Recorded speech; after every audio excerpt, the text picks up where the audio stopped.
Sobrang mangangamoy talaga. Pero alam nyo ba na ang amoy pala, mga ka-MB, ay nakakapagpaalala sa atin ng nakaraan? Oh, di ba? Amoy at nostalgia ang sikreto ng sense of smell sa pagbabalik ng alaala. Dito yan sa Katawonder.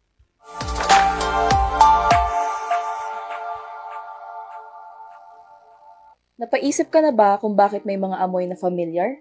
May mga amoy na bigla ka na lang mapapatigil. Yung tipong naglalakad ka lang at naamoy mo sa karinderyang itlog at sinangag.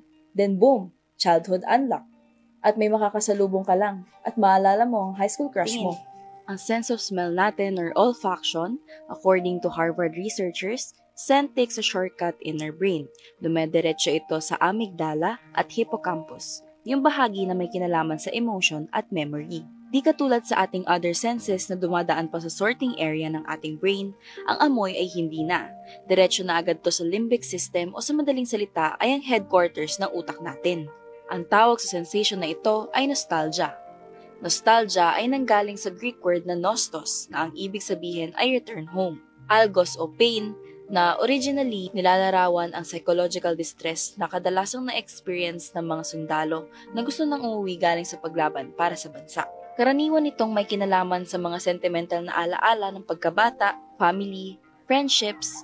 Maaaring matrigger ito ng mga sensory memories gaya ng isang particular na amoy, kanta, o bagay. So that explains kung bakit isang langhap lang ng mga random na pabango ay may naaalala tayong mga tao.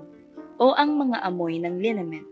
Ito yung mga essential oils. Pag nakaamoy tayo nito, minsan our bodies react to it by aching kahit hindi naman masakit ang likod natin.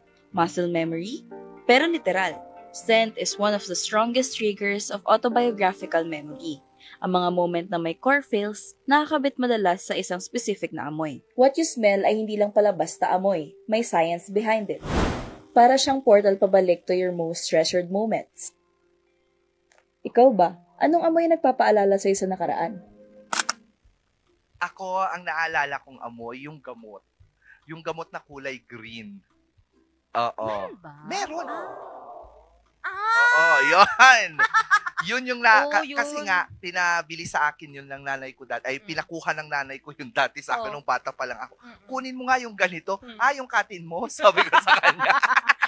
Diba? Kasi wala pa akong idea nun. Ngayon, ako na ang gumagamit ng gano'n. Nakakaloka!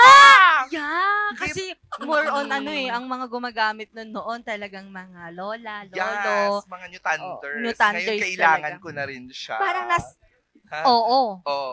Diba? Marami na rin ganon. Marami Gumagamit na. ng mga Gen Z sa mga ganyan. Tapos nag-evolve na. Meron yung iba nasa inhaler type na siya. Yes, Yung iba yes. balm na siya. Oo. Diba noon liquid lang siya eh. Hindi, kwan siya dati, hindi liquid dati. Paste Paste siya, para lang siyang siya. paste. Oo. Diba? Oo, pero yun na yung mabango ngayon kasi sa mga kabataan din. Oo, yung mga Nakaka-refresh. Tiger Balm, ganon. Oo, yun nakakaloka naman yun. Pero Lalo na ngayon, kailangan natin yan kasi nga tag-ulan. Alam mo, pabago-bago yung panahon. Oo, tapos, pati amoy ng ulan actually nakakapagpaalala din. Yung amoy ng lupa kapag nababasa. Oo, ang baho. Hindi, pero kasi may distinct siyang amoy na sa probinsya mo lang siya maaamoy. Yes, Oo. it will bring you back to your roots. Oo, di ba Sabi kapag ko, sa ilalim ng lupa.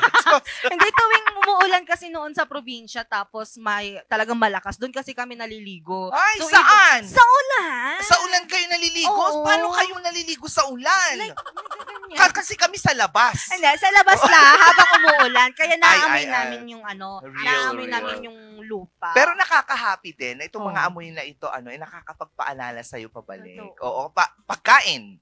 Pag may naamoy ka, naglalakad ka lang. May naamoy kang dinungdong. Sabi mo, ay, may naglulutong nuno sa punso doon.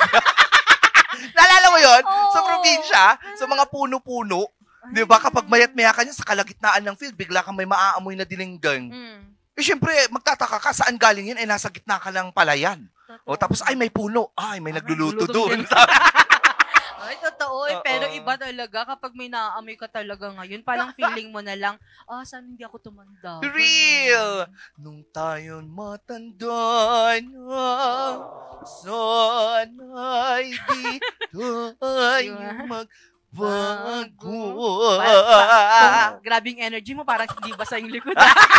Kaya nga, Oo nga. lamig na lamig na. Oo, pero